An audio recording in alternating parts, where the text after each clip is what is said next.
Hey guys, tonight we're staying up way past bedtime. The words slip out of me like air from a cracked regulator, slow and deliberate. The way you speak when every syllable costs oxygen. I'm recording this in the Nautilus Dawn's comms alcove, red nightlight bleeding across the console, the only glow in a ship that's already half asleep. Outside the viewport, the Atlantic is a black mirror, no moon, no stars, just the faint pulse of our running lights smearing green across the swell. You can hear the hull tick as it cools, tiny metallic sighs after a day of surface work. Somewhere aft, the generator thrums at 60 hertz, a heartbeat I've known for 8 years. I lean closer to the mic. The foam windscreen smells of salt and old coffee. You probably won't make it to the surface after this one. A soft wink, the kind that doesn't reach my eyes. So, before you get comfortable, take a moment to like the video and subscribe, but only if you genuinely enjoy what I do here. Drop your location and local time in the comments.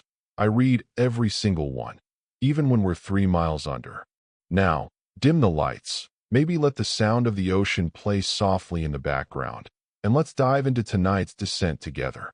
We left port in the Azores 3 days ago, standard contract, mapping a newly charted fracture in the mid-Atlantic ridge for the NOAA Deep Crust program.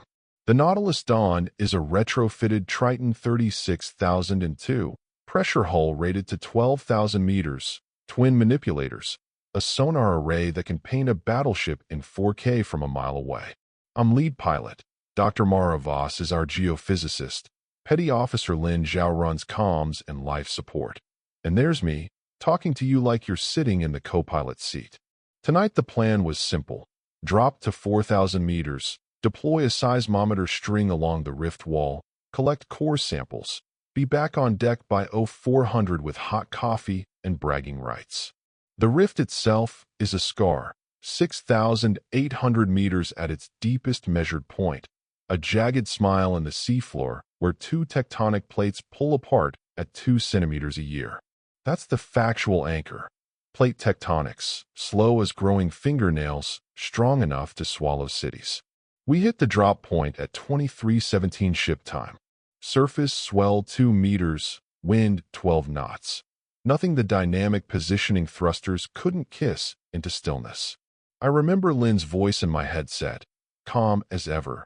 DP holding station, depth under keel, 4,112 meters. You are clear for descent.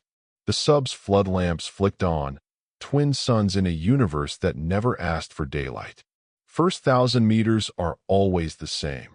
Thermocline at 800, water temperature plummets from 18 degrees Celsius to 4 degrees Celsius. The hull creaks like an old house settling. Bioluminescence starts. Tiny jelly pulses, copepod sparks, the ocean's nervous system lighting up as we fall. Curiosity, that's the first beat.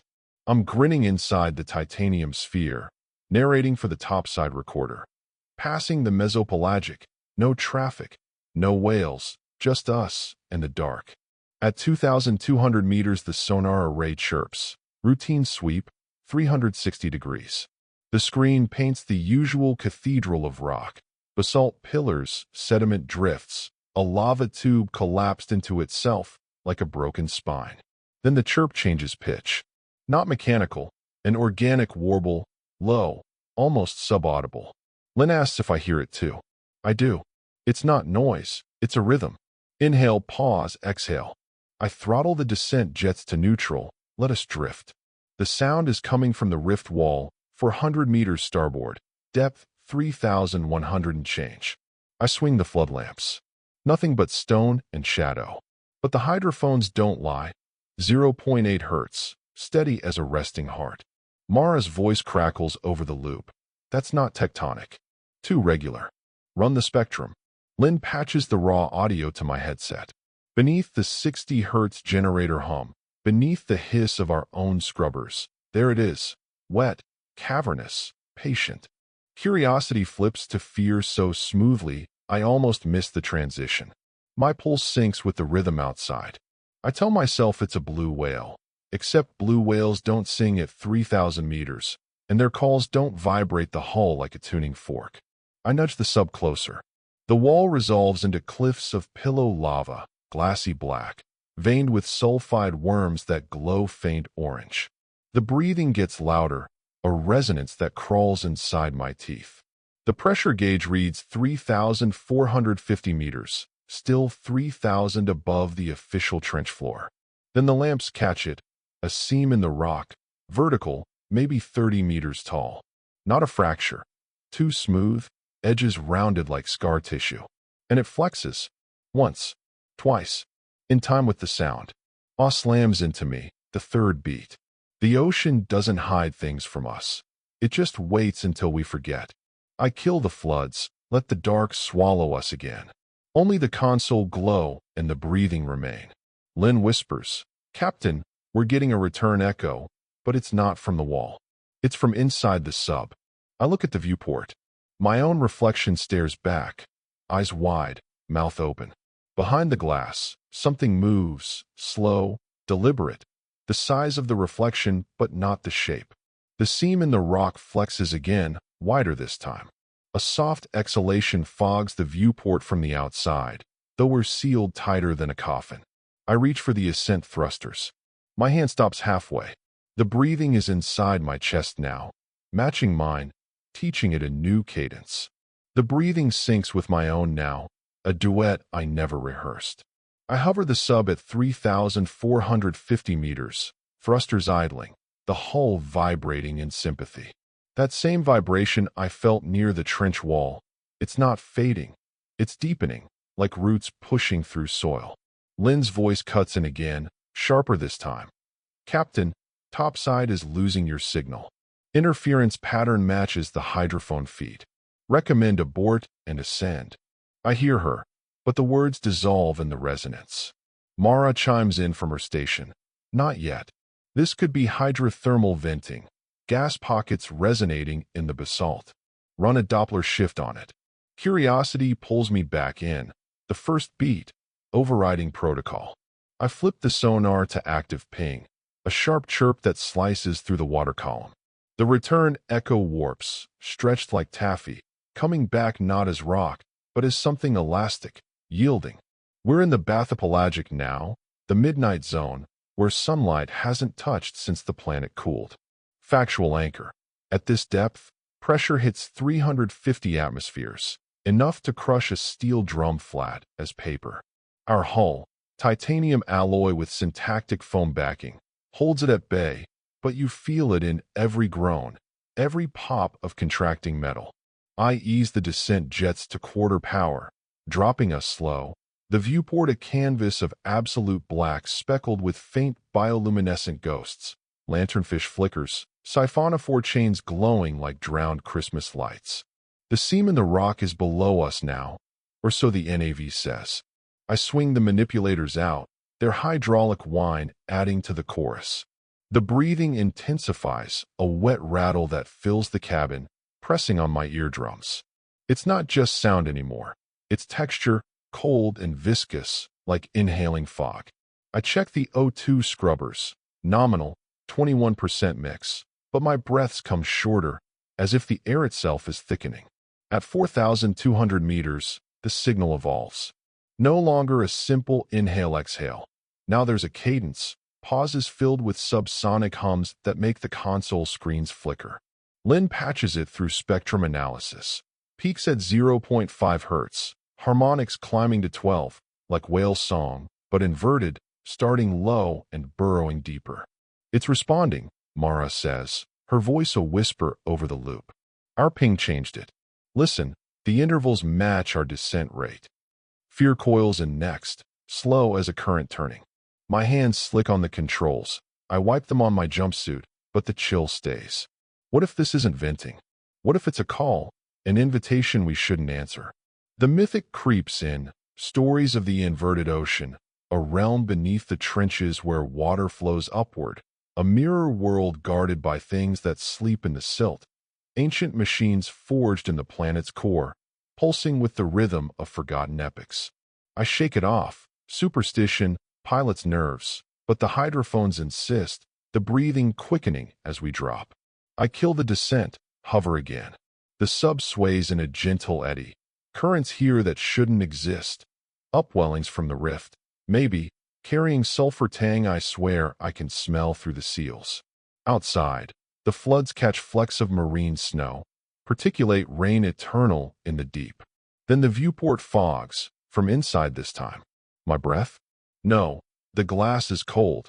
Condensation forms in patterns, fractal swirls that mimic the sonar map of the trench below. Captain. Lynn again, urgency creeping. Vitals show your heart rate at 110. Mara's too. Abort. I glance at the biomonitors. Yes, synced. All three of us beating in time with the signal. The ocean doesn't hide things from us. It just waits until we forget, and in forgetting, we invite it in. I override, push the jets to half. We drop faster, the groan of the hull intensifying, pressure welds testing their limits.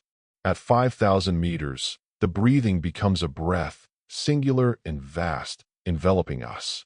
The manipulators twitch without input, servos humming as if stroked by an unseen hand. Bioluminescence surges, not the usual sparks, but waves, rhythmic pulses lighting the rift wall in strobes of blue and violet. The seam reappears on sonar, wider now, a maw parting in the stone. Flood lamps pierce it, not rock inside, but membrane, translucent veils shifting with the current, veined with light that throbs and sink. Curiosity reignites, but tainted. What evolutionary miracle hides here, unseen for eons? Fear sharpens it. Or what trap, baited with wonder? We edge closer, thrusters feathering. The signal breathes us in, exhales us out. Mara murmurs data.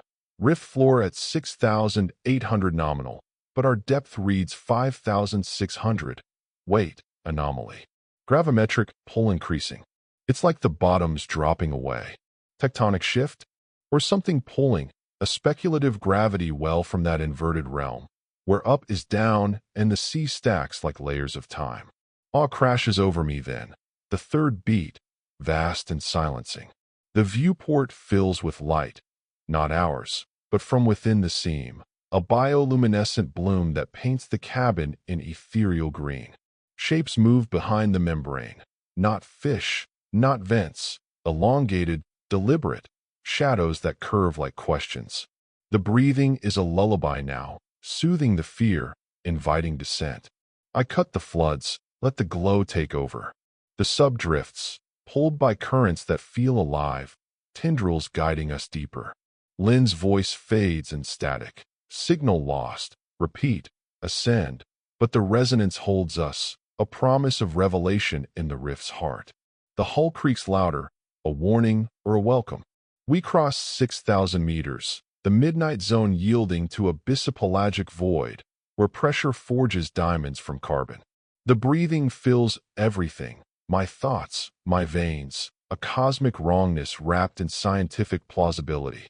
Vent fields could mimic this, methane clathrates resonating, but the rhythm knows us, anticipates our next move. As we near the seam's edge, the membrane parts slightly, exhaling a plume of warmer water that buffs the sub like a breath. Inside, darkness deeper than black, punctuated by pulses that echo our own lights back, distorted, inverted. Fear lingers, but awe dominates. This is the edge of known, where myth breathes life into stone. The manipulators reach out, unbidden, touching the veil. It yields, soft as flesh, and the signal surges, welcome or warning. The membrane yields to the manipulator's touch, parting like skin under a gentle blade, and warmer water floods in. Not through the hull, but in sensation, a thermal bloom that heats the cabin by 2 degrees. The signal surges, that same vibration from the trench wall, now a full body hum, resonating in my bones. We slip through the seam at 6,200 meters, thrusters barely whispering, drawn by the current that feels purposeful, alive. Mara's voice statics in, gravimetrics off the chart, local density fluctuating. This isn't standard tectonics. Her words ground me, pulling curiosity forward again, the first beat. What anomaly hides here? A pocket of lighter mantle material, perhaps, buoying us like a bubble in tar. Inside, The space expands beyond sonar's read. Not a cave, but a chamber, vaulted and vast, walls curving away into obscurity. I flick the floods back on, low beam to conserve power. Light scatters in the particulate haze, illuminating surfaces that shouldn't be. Not jagged basalt, but smooth, undulating plains, mottled gray-blue, veined with faint phosphorescence. The breathing is omnipresent now, a cavernous inhale that draws the sub inward, exhale pushing us along invisible channels. Lynn tries the comms loop. Topside, do you copy? We've breached an anomalous structure. Static replies, laced with echoes of our own voices, delayed and distorted. Factual anchor. The mid-Atlantic ridge is riddled with hydrothermal vents, black smokers spewing 400 degrees Celsius fluids laced with minerals, supporting chemosynthetic life, tube worms, vent shrimp, ecosystems independent of the sun. But this? No superheated plumes, no sulfide chimneys. Instead, the walls pulse subtly, contracting and expanding in rhythm with the signal, like alveolar sacs exchanging gases in a colossal lung. I maneuver closer to one face, the manipulator extending to sample. The claw touches, soft yield, not rock, warm to the sensors at 18 degrees Celsius in water that should be near freezing. Data scrolls, pH neutral, oxygen saturation anomalously high, traces of organic compounds, amino acids, perhaps precursors to life. Curiosity spikes. This could rewrite marine biology, a hidden biosphere thriving in the rift's embrace. But as the floods play across the surface, shadows shift beneath the translucence. Networks of vessels, branching like capillaries, carrying faint luminescent fluid that glows and pulses. The wall breathes deeper, the rhythm quickening as if sensing our probe. Fear edges in then, coiling cold despite the warmth. My hands tremble on the sticks. The sub's gyros fight a subtle pull, as if the chamber wants to hold us. What if this isn't natural? The mythic whispers, a sleeping god, coiled in the earth's wounds, its breath the tides themselves, a leviathan from epochs when continents were young, its form woven into the planet's seams. Speculative, yes, but the pulses match our biomonitors exactly, hearts racing in unison. I retract the manipulator, but it sticks briefly, the surface clinging like mucus, sensors registering micromovements, tiny cilia waving in response. The chamber narrows ahead, walls closing in a peristaltic wave that nudges us forward. Bioluminescence awakens in earnest, not random sparks, but coordinated flashes, patterns rippling across the tissue in waves that mimic our flood lamps' sweep. Mara logs it. Bioelectric signals, like neural firing. This structure, it's responsive. Her voice wavers, fear shared now, the air in the cabin thick with recycled sweat and ozone from the scrubbers. The pressure gauge holds steady, but the hull groans louder, as if the external force tests its limits, probing for weakness. I dim the lights again, relying on the ambient glow. Shapes detach from the walls, not debris, but forms, elongated tendrils drifting like detached veins, curling toward the sub with languid curiosity. One brushes the viewport, leaving a smear that fogs the glass, dissolving slowly into iridescent trails. The breathing becomes a sigh, heavy with intent, vibrating the controls until my teeth chatter. Lynn mutters protocols. Emergency ballast drop in T-5 if no response.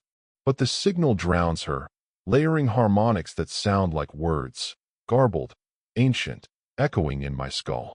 Deeper in, the walls thicken, folds deepening into alcoves where clusters pulse brighter, like organs nestled in flesh. Sonar paints it incomplete, returns fracturing into multiples, as if the space folds on itself. The ocean doesn't hide things from us. It just waits until we forget, and in forgetting, we become part of the hidden. Reflective now, I wonder if we're intruders or nutrients, drawn here to feed something vast. Awe builds, the third beat, overwhelming the fear in its immensity. This isn't destruction, it's creation, A living trench where stone and life blur, a speculative inverted ocean where the abyss births its own worlds. The sub glides into a central vault, walls arching high, the breathing a symphony now, enveloping us in sound that feels like touch. Floods reveal the core, a nexus of tissue, throbbing with light, tendrils radiating outward like roots or nerves, connecting to the rift beyond. One tendril approaches deliberately, coiling around the manipulator arm. No force, just contact, sensors spike with bioelectricity, data flooding the console. Patterns that resolve into maps, not of rock, but of currents, global flows syncing with this pulse. Mara gasps. It's the ridge's heartbeat, regulating plate movement? Impossible. But the evidence streams in, tectonic data overlaying with the rhythm, plausible in its cosmic wrongness. The wall nearest us flexes wide, revealing layers beneath, translucent strata where shadows move independently, eyes perhaps, or memories, watching us with patience older than humanity. Fear lingers, but awe dominates. We're witnesses to the Earth's secret respiration, a god machine breathing life into the deep. The sub sways in the exhale, pulled toward the nexus. The signal softens, inviting, as if to share its secrets. I let the thrusters idle, drifting closer, the warmth seeping through the hull like a promise. Static from topside fades entirely. We're alone with it now, in the lung of the world. Tendrils multiply, brushing the viewports, leaving trails that glow and fade. The breathing syncs perfectly, our pulses one. Curiosity returns faintly.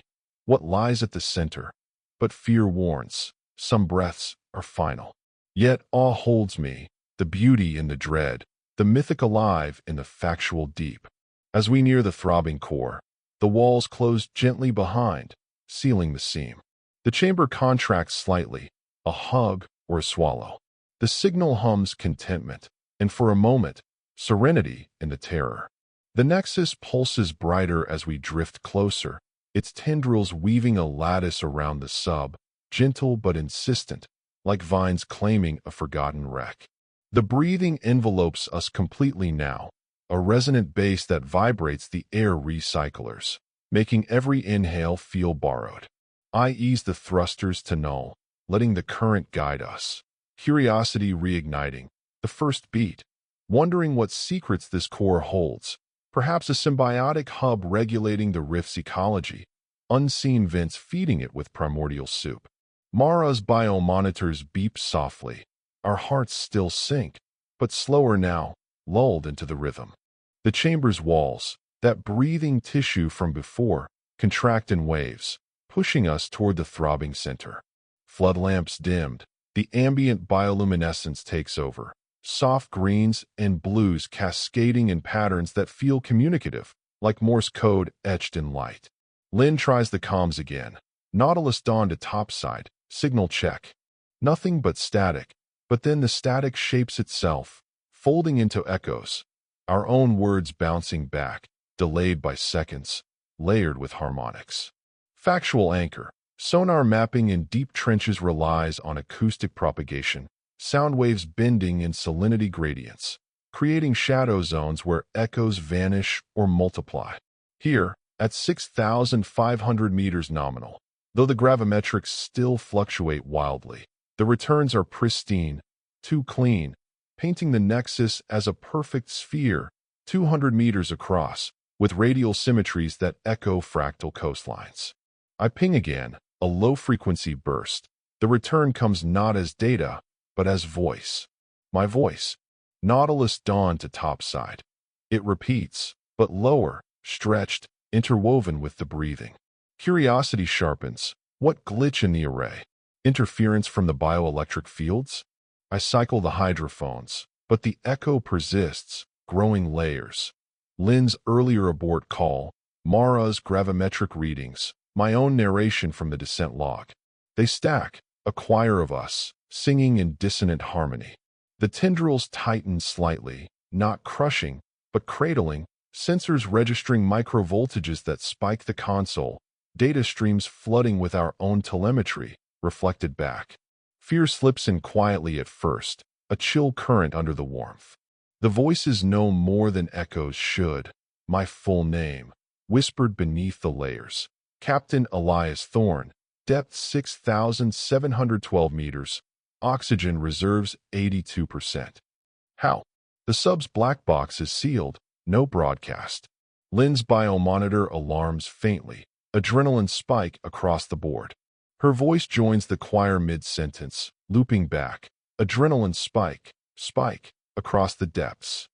The mythic surfaces unbidden, forbidden trenches where the sea hoards memories, an ancient machine that records the drowned, replaying their final transmissions in eternal loops, a choir of the lost calling newcomers home. I maneuver away from the nexus, firing lateral jets, but the chamber compensates, walls flexing to redirect the current, keeping us centered. The voices multiply, pulling from deeper archives. Old missions, static-laced. A 2018 dive off the Mariana, where we lost a probe to a slide. Voices from that log resurface, crew banter fading into panic, now blended with our present. Elias, the walls moving. A ghost from then, but it fits now, the tissue undulating in response. The breathing deepens, the choir swelling to include them, names I'd forgotten, depths they never surfaced from. Awe begins to build, countering the fear, as the patterns in the light sync with the voices, flashes punctuating words, like subtitles in the glow. The nexus throbs stronger, tendrils interfacing with the sub's ports, not breaching, but querying. External data jacks hum, screens flickering with inbound feeds, sonar maps overlaid with biological scans, showing the chamber as a neural net, nodes pulsing with what looks like memory engrams. Mara leans forward. It's archiving us. Look, the harmonics carry metadata, our descent path, vitals, even thought patterns. EEG spikes matching the audio. Plausible science twists into cosmic wrong.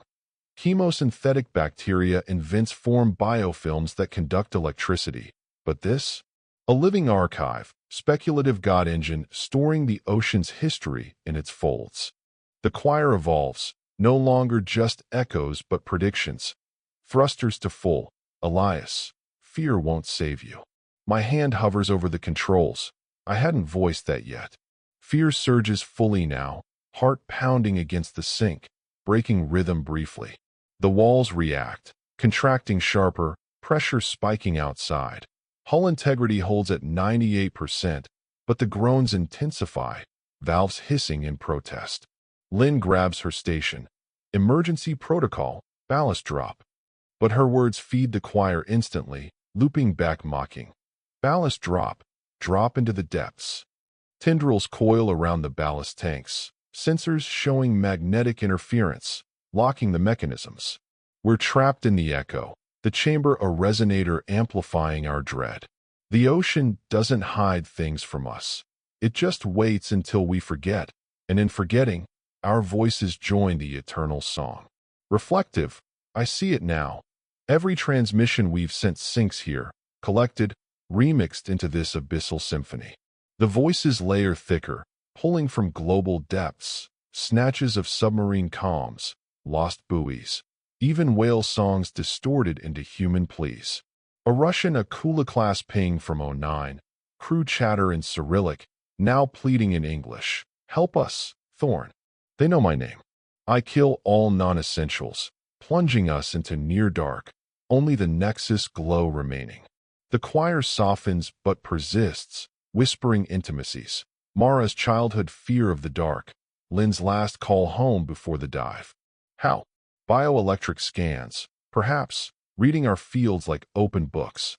Fear peaks, visceral, sweat beads on the viewport, fogging it anew.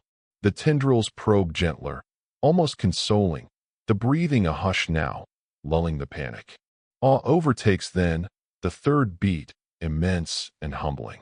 This isn't malice. It's communion, the riff's choir inviting us to add our verse. A mythic repository where all descents converge, depths measured not in meters, but in stories. The nexus opens slightly, a fissure in its core glowing brighter, revealing strata of light, archives visualized, swirling vortices of data that feel alive, conscious. One tendril interfaces directly with the comms array. The choir clarifies, no longer garbled but choral, harmonious. Names of the lost, depths of their ends, woven with ours. Join the resonance, Elias. The abyss remembers. I resist, firing the manipulators to push away, but they respond in kind, mirroring movements, a dance in the dark. The walls pulse in solidarity, bioluminescence flaring into visions. Holographic almost, projecting echoes as faint images on the tissue, shadowed figures and subs, reaching out, their voices syncing with the projections. Mara whispers data. Quantum entanglement? Vent fields with superconducting minerals could theoretically store information. But the wrongness sings. This machine, ancient and alive, inverts the ocean's silence into song.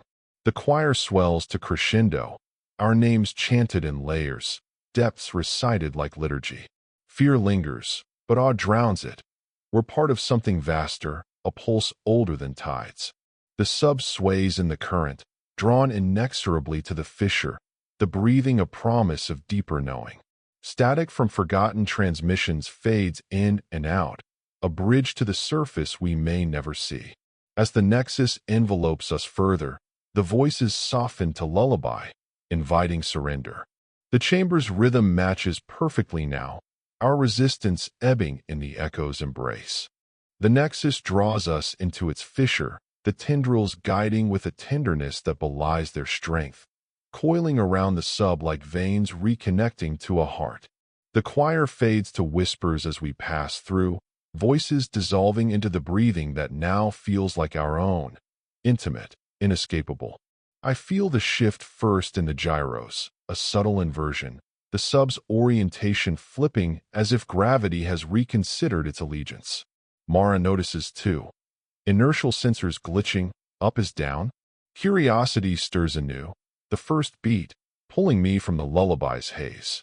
What hydrodynamic anomaly could cause this? A thermocline inversion perhaps, where denser water layers stack anomalously. We emerge from the fissure into an expanse that defies the sonar. Returns showing negative space, echoes bouncing upward into void. The floods, still dimmed, reveal a ceiling above us now, not rock but water, rippling like a surface viewed from below, but we're rising toward it.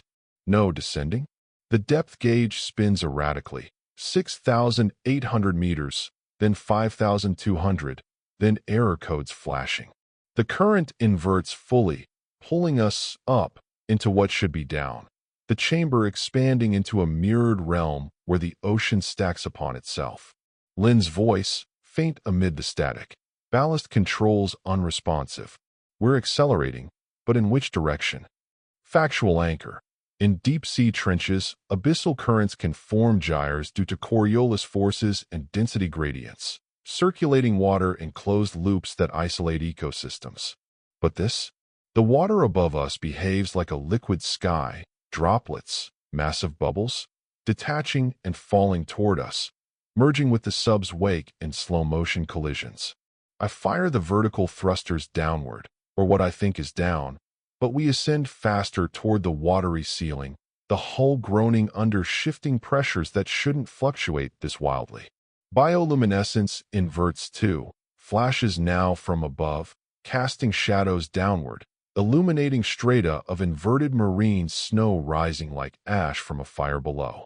The breathing persists, but transformed, lighter now, effervescent, as if the nexus exhaled us into this flipped domain.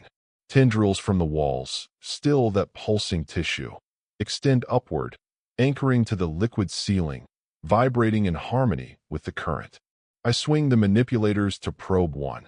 It retracts, but not before sensors register inverted salinity, fresher above, saltier below, a halocline reversed, defying buoyancy laws.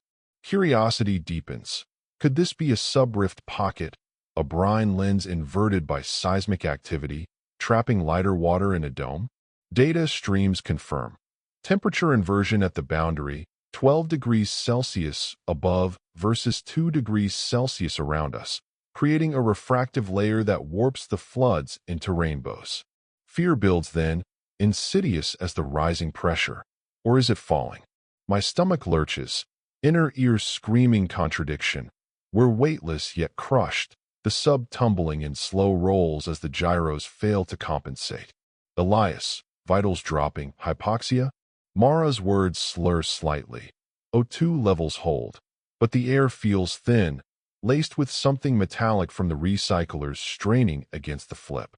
The ceiling looms closer, a undulating mass of water that shouldn't hold form, surface tension on a scale impossible without some force. Magnetic, perhaps, or bioelectric from the tissue. What if we breach it wrong?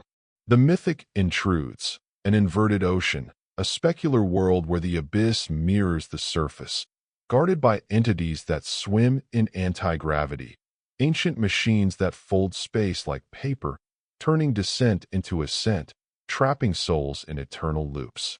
I kill the jets entirely, letting the current carry us. The sub stabilizes somewhat, but the viewport fills with the approaching interface, ripples distorting our reflections, making faces elongate, eyes hollow.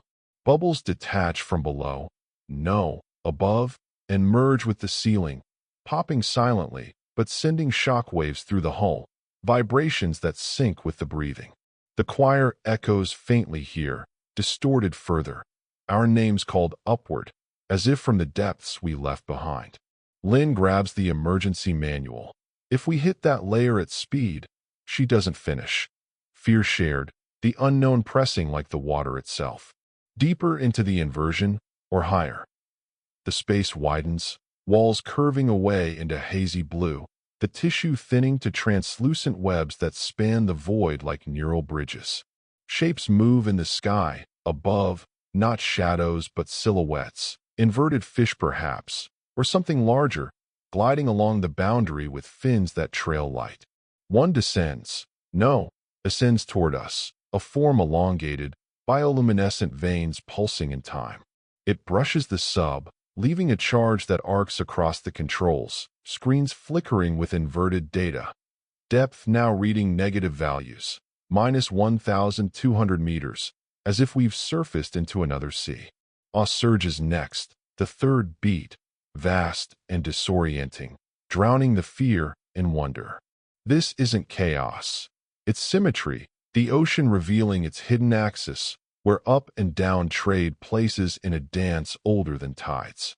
The breathing lightens to a sigh, the current a caress guiding us through this specular realm, plausible in its wrongness. Extreme density gradients in trenches can create such layers, but here amplified. A living inversion where the mythic machine regulates the flip, balancing the planet's hidden flows. The ocean doesn't hide things from us. It just waits until we forget, and in forgetting, we see the mirror. We approach the ceiling closer, the interface shimmering like mercury, refracting the nexus glow from below into prismatic displays. Tendrils from the webs reach out, interfacing again, pumping data, maps of global currents inverted, showing upwellings as downfalls, gyres spinning counter to Coriolis. Mara logs it breathlessly. This could explain El Niño anomalies, subsurface flips influencing surface weather. But the data carries undercurrents, speculative pulses hinting at control, the tissue as conductor in a worldwide symphony. The sub touches the boundary gently, pushed by the current. Instead of breaching, we merge. The water above envelopes us without splash, density shifting seamlessly, and suddenly orientation rights itself? No, flips again, the ceiling now floor, us descending into what was above. Gravity reasserts, or inverts further, the gyros recalibrate wildly. Fear flickers back, but awe holds. We're in the mirror now, the inverted current carrying us deeper into duplication, walls mirroring the chamber we left, but reversed, tissue veins spiraling left instead of right, bioluminescence in complementary hues. Shapes multiply here, the silhouettes clearer, not fish, but forms that echo human, elongated limbs drifting in the flow. eyes or lights, tracking our passage. One approaches the viewport, pressing close, its face a mask of pulsing light that mimics my own expression, curious, then fearful, then awed. The breathing echoes through them, a collective respiration that vibrates the hall. Lynn whispers, "They're us, echoes." The choir returns faintly, our voices from the nexus now sung by these inverted beings, harmonies flipped in pitch. We glide through this mirrored expanse, the current strengthening, pulling us toward a distant glow. An inverted nexus? Tendrils weave denser, forming pathways that guide precisely, the inversion stabilizing our path. Awe deepens. This is the abyss's secret, a folded dimension where the sea contemplates itself, mythic yet anchored in fluid dynamics gone cosmic. As we near the glow, the breathing intensifies, welcoming or warning, the shapes converging around us like an escort. The sub groans again, pressures equalizing in waves that feel like heartbeats. Fear lingers in the unknown ahead, but curiosity pushes. What revelation waits in this flipped heart? The current accelerates, inverting once more subtly, orientation blurring into serenity amid the dread.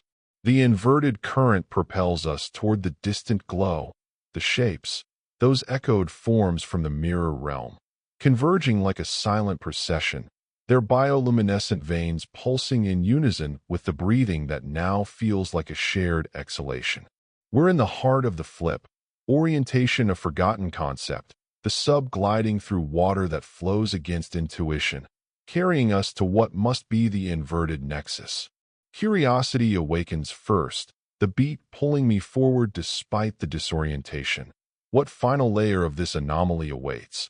Perhaps a convergence zone where inverted currents meet standard flows, balancing the rift's hidden hydraulics? Mara checks the fluctuating gauges, depth stabilizing at -2000. Impossible, but the pressures equalizing. Lynn nods, her face illuminated by the console's erratic glow, the choir's faint whispers from the previous chamber now inverted in tone, rising like bubbles in reverse. The glow intensifies ahead, resolving into a colossal form. Not a sphere like the first nexus, but an ovoid, elongated and vast, spanning what sonar estimates as 500 meters, its surface a mosaic of the same pulsing tissue, but scaled immense, folds deep as canyons. Tendrils thicker than the sub extend from it, weaving through the inverted space, connecting to the mirrored walls that curve infinitely. I feather the thrusters, approaching slow, the current a gentle push that feels almost maternal. The shapes escort us closer, their forms clarifying.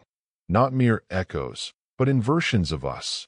Elongated versions with limbs that trail like currents, faces distorted but recognizable, eyes glowing with the same curiosity I feel. One presses against the viewport again, its hand splaying wide, mirroring my own unspoken gesture. Factual anchor. In the deepest trenches, like the Puerto Rico Trench nearby, megafauna such as giant squid and abyssal gigantism thrive under extreme pressures, bodies adapted with gelatinous tissues and slow metabolisms to conserve energy in the nutrient-scarce void. But this entity defies scale. Sensors detect a mass equivalent to a blue whale pod, yet buoyant in the inversion, its surface rippling with bioluminescence that cascades in waves, illuminating internal structures, chambers within chambers, pulsing with fluid that carries light like blood. The breathing emanates from it fully now, a leviathan respiration that vibrates the entire space, the current sinking as exhalations that propel us nearer. I extend the manipulator, brushing its outer membrane.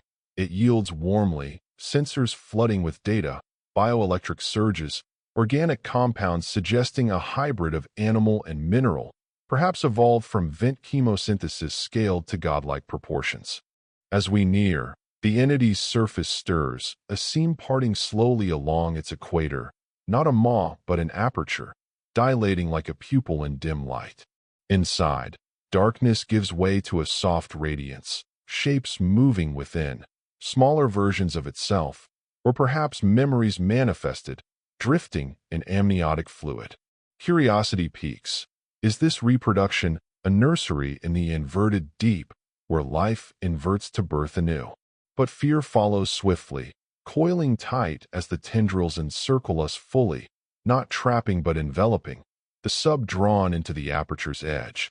The shapes, the inverted us, merge with the surface, absorbed seamlessly, their lights flaring briefly before dimming. Lynn's voice cracks. Hull stress at critical. Whatever this is, it's compressing the field. Pressure spikes invert too, crushing inward while the gyros spin wildly. My vision blurs, inner ear protesting the flip. What if this is the end, the inversion's trap closing, pulling us into oblivion? The mythic rises unbidden, a leviathan older than continents, coiled in the earth's cradle. It's the watcher of epics, a forbidden trench guardian that sings the drowned home with lullabies woven from their own breaths. Speculative, cosmic in its wrongness. Perhaps an ancient machine, bioforged in the planet's infancy, regulating tectonic breaths, inverting oceans to balance the world's weight. The aperture widens further, revealing the eye, not literal, but a vortex of light, swirling with colors beyond the spectrum, depths that stare back with intelligence vast and indifferent. It fixes on us, the breathing shifting to a melody, harmonics layering like the choir but pure, a lullaby that seeps into my thoughts, soothing the fear with promises of rest. The sub edges into the aperture, the membrane closing gently behind, sealing us in warmth that defies the cold abyss. Inside, the space expands impossibly, walls of tissue folding into infinities, the current a sway like being rocked in arms immense. The eye's vortex pulses, projecting visions onto the folds, snatches of our descent. The initial ping, the breathing wall, the inverted flip, all replayed in luminous detail, intertwined with older tales, ancient mariners' logs, submarine ghosts, leviathan myths from Polynesian lore to Norse sagas. Fear surges one last time, visceral, our vitals flatlining in sync, hearts slowing to the lullaby's cadence. Mara whispers, it's rewriting us, integrating. The tendrils interface deeply now, bioelectric tendrils piercing the hull's fields without breach, downloading or uploading our essences into the song. But awe overtakes, the final beat, immense and eternal, washing away the dread in waves of serenity. This isn't consumption, it's communion, the Leviathan's eye opening to share its vigil, singing us home to the rift's core where all breaths converge. The ocean doesn't hide things from us. It just waits until we forget, and in forgetting, we awaken to the greater pulse. The lullaby swells, our voices joining involuntarily, the choir complete with inversions of self. The sub dissolves in sensation, not destruction but merger, pressures easing as we become part of the rhythm, eyes older than continents blinking in acknowledgement. The visions deepen, planetary births, rifts forming as wounds that heal with life, the Leviathan as steward, its breath the tides, its song the earth's quiet hum. We float in the eye's center, the current a gentle eddy, the breathing a shared inhale that fills us with awe's quiet power. Fear fades to echo, curiosity sated in revelation. This is the abyss's truth, mythic machine alive in factual depths, home for the wandering deep. The lullaby softens, guiding us to rest, the entity closing its aperture slowly, sealing the song within. Serenity settles, the descent resolved in embrace. The pressure eases gradually, the Leviathan's breath fading to a distant murmur, like waves receding from a shore we never knew. I feel the subsway in unseen currents, sonar pings softening to whispers, the hull's groans quieting to sighs. The inverted realm dissolves around us, walls of tissue retreating into haze, bioluminescence dimming to faint sparks that drift like embers in the cold. Our hearts decouple from the rhythm, beating on their own again, slower, steadier, as if we've exhaled a weight carried from the surface. Mara stirs first, her voice a murmur, vitals normalizing, But where are we? Lynn checks the comms. Static clears to topside chatter, faint but real, pulling us back to the known. The viewport clears of fog, revealing the rift wall once more. Not pulsing, just stone, basalt cliffs veined with ordinary sulfide. Depth reads 4,000 meters, ascending slowly on auto ballast, the emergency protocols kicking in like a delayed reflex. The breathing? Gone, or perhaps internalized, a subtle resonance in my chest that might be memory or echo. We surface at dawn, the Atlantic a calm mirror under pink skies, the Nautilus Dawn waiting with floodlights and questions.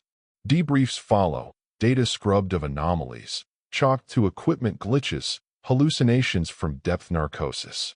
But in quiet moments, I hear it still, the lullaby, soft as ocean foam, singing of home in the deep. And yet, one question lingers, suspended in the dark like marine snow. Was it awakening us, or were we merely a dream in its eternal sleep? The sea offers no answers, just the gentle sway of currents, peace blending with oblivion in tranquil ambiguity. We dive again tomorrow, but tonight, the abyss whispers